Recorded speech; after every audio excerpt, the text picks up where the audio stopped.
Olá, bom dia, boa tarde ou boa noite, consoante a hora ou momento a que me estejam a visualizar, ou a ver, ou a assistir, ou a acompanhar. Bem-vindos aqui àquela que é a vossa 20ª lição, aqui deste programa que tem a ver com a oficina da Universidade e que eu designei de estudante, jurista ou diplomata de topo. O programa do diplomata de topo tem muito a ver com um conjunto de princípios, mas fundamentalmente de ações práticas que vocês podem tomar no fundo aqui diria que são uma caixa de ferramentas, um conjunto de técnicas, um conjunto de digamos, de hábitos que vocês podem implementar na vossa vida, hábitos esses que vão trazer alterações às vossas rotinas e que criarão aqui uma maior apetência para estar nesta área do conhecimento de vida e de estrutura pessoal que vocês queiram implementar na vossa vida. A ideia das 12 oficinas e da astrologia operativa é trazer-vos aqui uma visão da astrologia mais relacionada com o trabalho. Uma vez que estamos aqui numa grande transformação também de energias e planetária, em que o trabalho está paulatinamente a ser substituído pela inteligência artificial e por novos métodos de trabalho, não deixa de existir trabalho, mesmo que seja um trabalho feito por máquinas. A verdade é que ele tem que ter inputs, não é? E continuamos a ter aqui os inputs e a necessidade de colocar inputs. Portanto, nós teremos sempre, de alguma forma, labor, teremos sempre esforço, teremos sempre forma de entregar um conjunto de valores e princípios. Ora, esses valores e princípios são de alguma forma imutáveis, têm a ver com as 12 oficinas, com as 12 áreas de vida, e elas, independentemente de uma revolução industrial, de uma nova revolução industrial, de uma nova alteração de princípios, não altera na sua gênese aquilo que são os valores e princípios de cada uma destas áreas. O que eu quero dizer com isto é, pensemos nas sociedades primitivas recoletoras, pensemos nas sociedades agrícolas, pensemos nas sociedades industriais ou nas sociedades tecnológicas, que são o momento atual, sempre temos estas 12 áreas de vida ou de atuação. Ainda que feitas por inteligência artificial ou auxiliadas, eu não gosto muito desta ideia da substituição do ser humano pela máquina.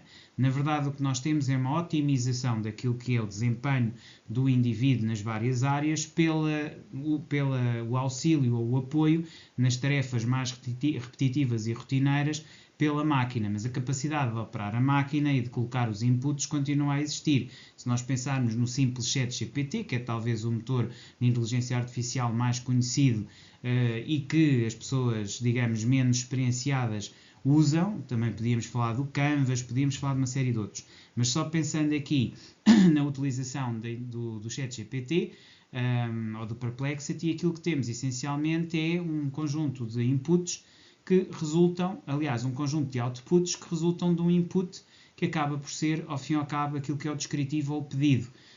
Consoante a prompt ou pedido é melhor ou pior estruturada, também o resultado será melhor ou pior.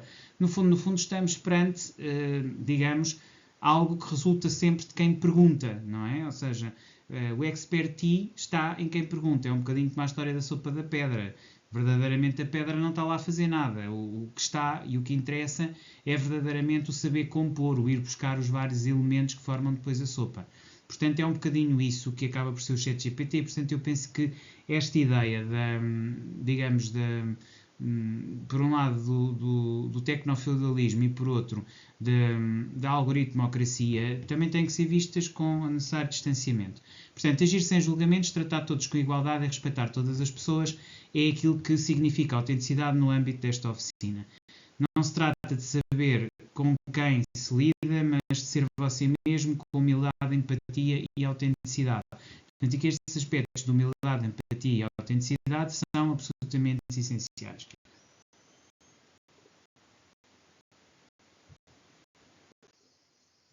Depois temos aqui as teorias e a teoria da ética e da virtude, que vem sobretudo de Aristóteles, e então, segundo Aristóteles, é aqui este aspecto muito importante, ser virtuoso é agir com coragem, com temperança e sobretudo com humildade, ou seja, as três características fundamentais ou valores fundamentais da ética da virtude em Aristóteles são sobretudo a coragem, a temperança e a humildade. A coragem, que é a capacidade afirmativa e da ação, a temperança, que é o equilíbrio, e a humildade, que é a capacidade de perceber os nossos próprios limites e agir em conformidade com isso, ou seja, perceber que não obstante termos uma vitória ou chegarmos a algum lado, temos sempre que perceber a dimensão e o tamanho da nossa própria ignorância e da nossa incapacidade. Ou seja, a capacidade é sempre feita em relação a uma incapacidade futura.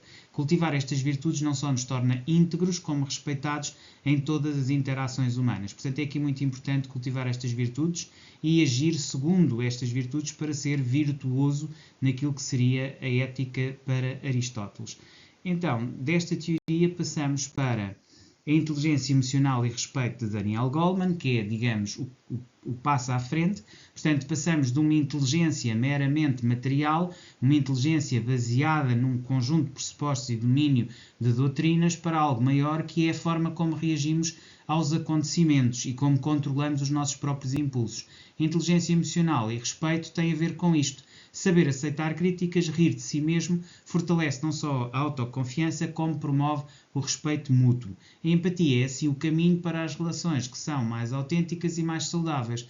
Ou seja, nós sermos capazes de perceber que não é só termos o conhecimento, é também a forma como reagimos e como aplicamos, digamos, ou nos aplicamos ou reagimos a esse mesmo conhecimento e à forma como a realidade ou tudo aquilo que nos toca, de alguma forma, nos faz estar e ser. Ou seja, perceber que não é só inteligência, não é só capacidade de resolver problemas matemáticos ou problemas complexos, é também a capacidade de ter resiliência e manter, digamos, a imunidade às críticas do ponto de vista da nossa autoconfiança, através da capacidade de rir de nós próprios e, ao mesmo tempo, saber que depois a empatia e a capacidade de percebermos que todos somos diferentes, mas todos estamos em relação, acaba por ser aquilo que estrutura e sustenta relações autênticas e saudáveis. Basicamente, esta é a ideia fundamental. Diplomacia como caminho é outra ideia fundamental também que queremos trazer e que tem a ver essencialmente com as filosofias de Joseph Nye. Joseph Nye fala da diplomacia como caminho, diz que a verdadeira influência não vem da imposição, mas da capacidade de ouvir, dialogar e agir com justiça. Ou seja, aqui o corolário é um pouquinho diferente, fala-nos de que a influência não tem tanto que ver com poder ou posição, e não vem da imposição de poder, vem sim da capacidade de ouvir, mas aqui também isto não é muita novidade, porque se nós pensarmos, efetivamente, Dale Carnegie, quando fala no seu livro Como Conhecer e Influenciar Pessoas, fala-nos da capacidade de ouvir, de escutar a história do outro e, fundamentalmente, ser atento e de sublinhar aquilo que é a história do outro, ou seja, focar no outro e não em si. Isto faz com que o outro se torne permeável ao nosso poder, de alguma forma. Portanto, ouvir, dialogar e agir com justiça, sabendo que o poder está na autenticidade e na atração e não na competição ou na capacidade, digamos assim, de tentar subjugar o outro.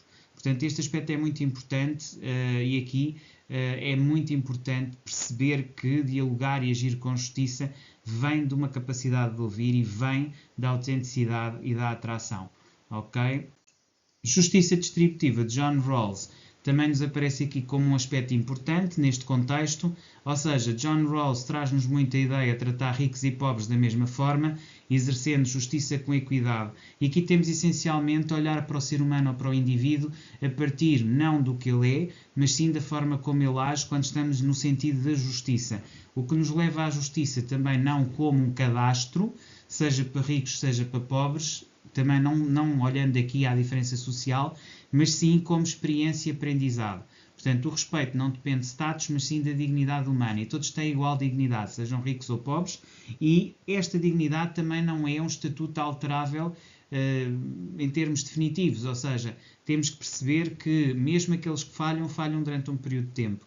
E isto implica realmente a restauração, que nem sempre é fácil, e daí a justiça restaurativa ser muitas vezes pouco eficaz nas nossas sociedades muito marcadas por grande conflitualidade social e por uma cada vez menos tolerância ao outro. Portanto, a imparcialidade é então uma virtude transformadora neste contexto de justiça distributiva de John Rawls. O exercício prático que trago aqui em duas partes é cultivar as virtudes como a humildade e a autenticidade. E então aquilo que eu proponho para cultivar estas virtudes de humildade e autenticidade é refletir como é que você reage a críticas e pratica ou faz a prática de ouvir antes de responder, se você efetivamente, e que é uma reflexão que tem que impor a si próprio, se efetivamente faz essa prática, se ouve antes de responder ou se você responde para afirmar aquilo que pensa e não propriamente para ouvir. Nós temos, por vezes, a tendência de não ouvir os outros, de verdadeiramente não estarmos ali presentes e de não estarmos ali para deixar que a conversa seja conduzida a dois. Muitas vezes nós escutamos para responder e não o ouvimos verdadeiramente.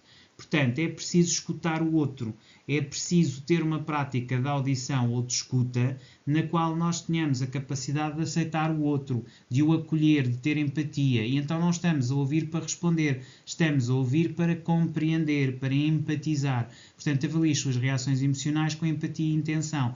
Perceber essa diferença é absolutamente vital.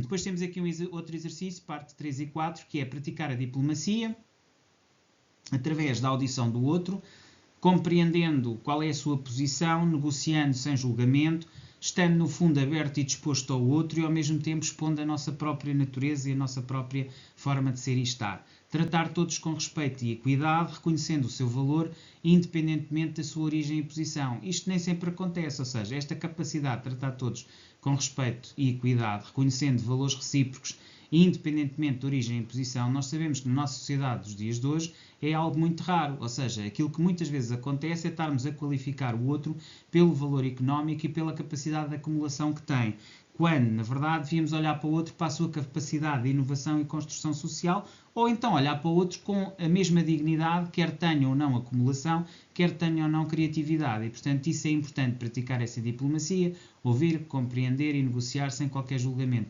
Este é o aspecto fundamental. Conclusão, rotina de transformação. É importante aqui integrar a autenticidade, a empatia e a justiça na sua vida, ou seja, perceber que a autenticidade, a empatia e a justiça acabam por ser 3 elementos da mesma realidade e que você deve usar essencialmente como uma rotina de transformação interna. Depois fazer o registro das suas experiências, praticar por 15 dias, mais 15, mais 15, renovando por 2 vezes até formar um ciclo completo por 90 dias de trabalho. Transformar a sua vibração e influenciar os outros pelo seu exemplo. É aqui um aspecto absolutamente essencial. Creio que, se você for capaz de fazer essa integração de autenticidade, empatia e justiça e repetir essa vibração e transmitir esse exemplo, conseguirá atingir os seus objetivos. Basicamente era isto que eu tinha para vocês aqui nesta lição número 20. Voltamos a ver amanhã. Até lá, despeço-me com cordialidade.